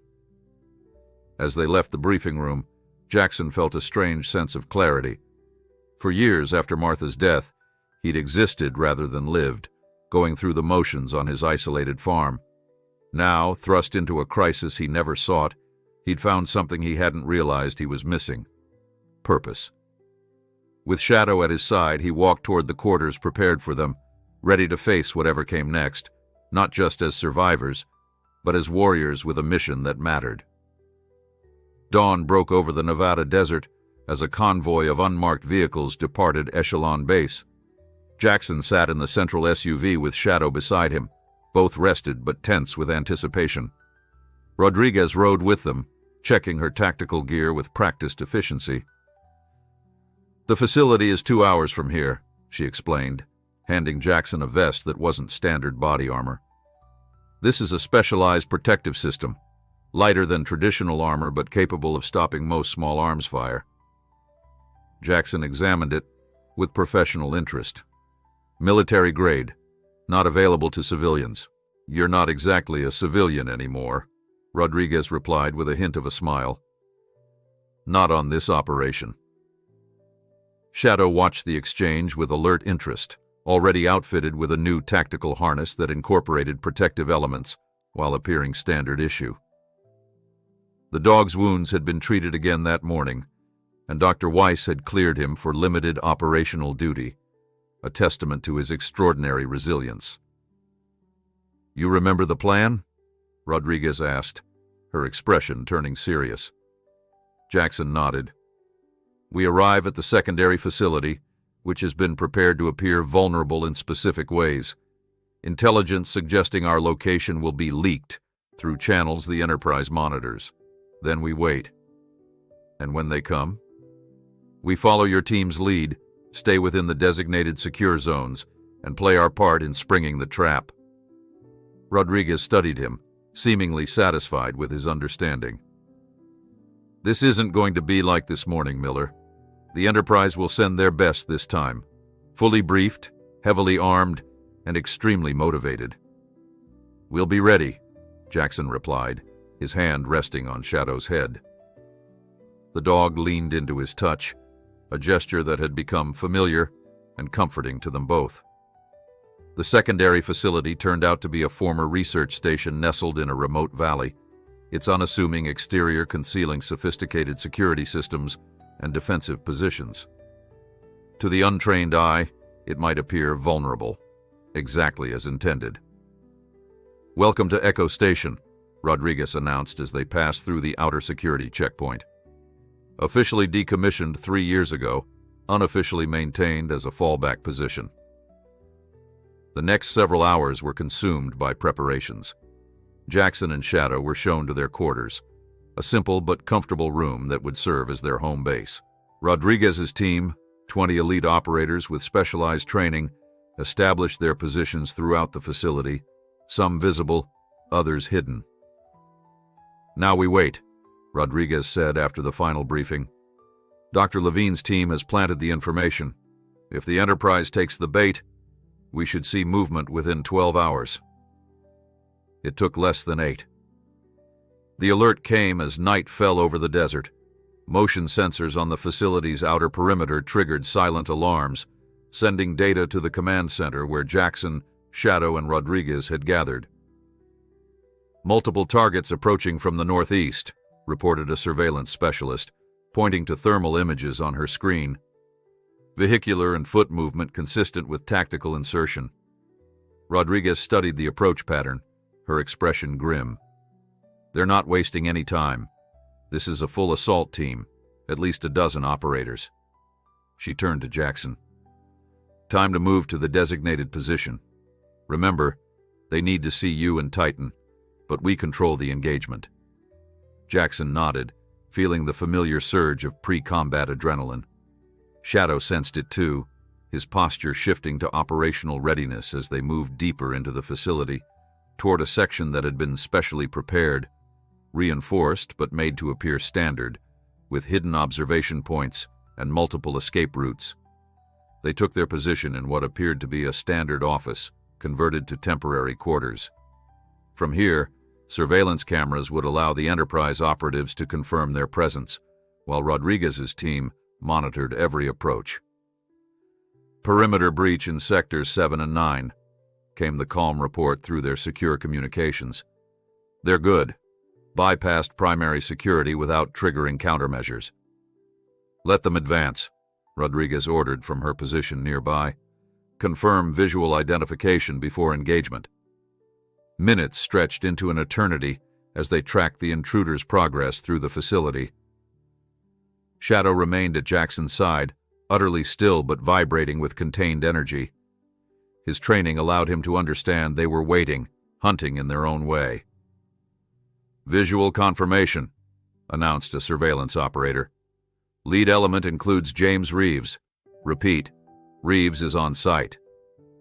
Jackson felt a surge of surprise. "I thought Reeves was in custody." "Different Reeves," Rodriguez clarified grimly. "The one you met was using his brother's identity. This is the real James Reeves, former Delta Force, turned Enterprise commander." The revelation sent a chill through Jackson. If the Enterprise had operatives with that level of training, this confrontation would be even more dangerous than anticipated. "They're approaching your position," Rodriguez warned. "Stand by. Remember, we need them to commit fully before we spring the trap." Jackson moved to the designated spot, Shadow at his side, making themselves visible through the office window, a calculated risk designed to draw the enemy deeper into the facility. Shadow's ears pricked forward, detecting something beyond human perception. "They're here," Jackson whispered, not needing the confirmation that came seconds later through his earpiece. "Multiple hostiles converging on your location," Rodriguez reported tensely. "Hold position." The first indication of immediate danger, was the nearly imperceptible sound of the door mechanism being bypassed. Shadow's muscles tensed, ready to spring, but Jackson placed a calming hand on the dog's back, following the operation plan. They needed to appear unaware until the last possible moment. The door eased open, and a device rolled into the room, not a grenade, but a specialized gas dispenser designed to incapacitate quickly without killing. Jackson and Shadow were prepared, both wearing undetectable filtering systems concealed in their tactical gear. They feigned disorientation as masked figures entered the room, weapons raised. Jackson counted 4, moving with the coordinated precision of elite operators. The leader approached directly, while the others secured the perimeter. "Titan and his new friend," came a voice from behind the tactical mask, cold and clinical. "You've led us on quite a chase." Jackson recognized the voice pattern from the recordings they'd studied. James Reeves, the real one this time. The Enterprise commander gestured to one of his men, who approached with restraints. "Secure them both. Non-lethal measures only. We need them intact for questioning." It was the moment they'd been waiting for. The Enterprise fully committed to the capture operation, their forces concentrated in one section of the facility. Rodriguez's voice came through Jackson's concealed earpiece. "Execute." What happened next unfolded with choreographed precision. Shadow, responding to a silent command from Jackson, launched into action, targeting the nearest operative with stunning speed despite his healing injuries. Simultaneously, Jackson dropped to the floor as panels in the walls slid open, revealing Rodriguez's operators with specialized non-lethal weapons. The Enterprise team found themselves caught in a perfect crossfire, disoriented by the sudden reversal. Reeves reacted with professional speed, diving for cover, but Shadow was faster. The military dog intercepted him mid-movement, clamping powerful jaws around his weapon arm with controlled force, enough to disable but not maim. Within seconds, it was over. The Enterprise assault team was neutralized, stunned by both the tactical surprise and the precision of the counterattack. Rodriguez entered the room, her weapon trained on Reeves as 2 operators secured him. "James Reeves, you're under arrest for treason, conspiracy, and attempted acts of terrorism against the United States." Reeves, his mask removed, glared at Jackson and Shadow with cold fury. "You have no idea what you've done, what forces you're interfering with." "Actually," Rodriguez countered, "thanks to the intelligence Titan brought us, we know exactly what we've stopped. Your entire network is being rolled up as we speak." The operation's success had consequences that rippled outward, like stones dropped in still water. Over the next week, as Jackson and Shadow remained in protective custody at Echelon Base, reports filtered in of Enterprise cells dismantled across the country, planned attacks thwarted, and moles identified within government agencies. 7 days after the trap at Echo Station, Colonel Hargrove called Jackson and Rodriguez to his office. Shadow, as always, accompanied them, his injuries healing well under Dr. Weiss's care. "The last of the immediate threats has been neutralized," Hargrove announced without preamble. "The intelligence community owes you both a debt of gratitude." "Both?" Jackson questioned. "You and Titan," Hargrove clarified, "which brings me to the matter of your future." He placed a folder on his desk. "These are your options, Mr. Miller. Witness protection with a new identity, continued military contractor status with our organization, or—" He hesitated. "A return to your farm, though with certain security provisions." Jackson absorbed these possibilities, his hand automatically finding Shadow's head. "And what about him?" Hargrove exchanged glances with Rodriguez before answering. "That's a more complex question. Officially, Titan remains military property. However, given the extraordinary circumstances and his clear bond with you, we've received authorization for an unprecedented arrangement." He pushed another document across the desk. "This is a specialized adoption and handler certification. It would allow Titan to remain with you as both a companion and a working dog under your care, with periodic check-ins from our veterinary staff." Jackson picked up the document, hardly daring to believe what he was reading. "This is real?" "Very," Rodriguez confirmed. "You've earned it. Both of you have." 2 weeks later, as summer settled over Montana, Jackson Miller stood on the porch of his rebuilt farmhouse, watching Shadow explore the familiar territory of what was once again their home. The property had been repaired, security systems upgraded, and a new beginning made possible. Rodriguez's truck appeared on the long drive, right on schedule for her monthly check-in. As she approached the house, Shadow ran to greet her, still the elite military dog in many ways, but also something more now: a partner, a friend, a second chance for a lonely farmer who had found purpose again. "How's retirement treating you?" Rodriguez called as she climbed from her vehicle. Jackson smiled, watching Shadow circle back to his side. "Who said anything about retirement? We're just getting started."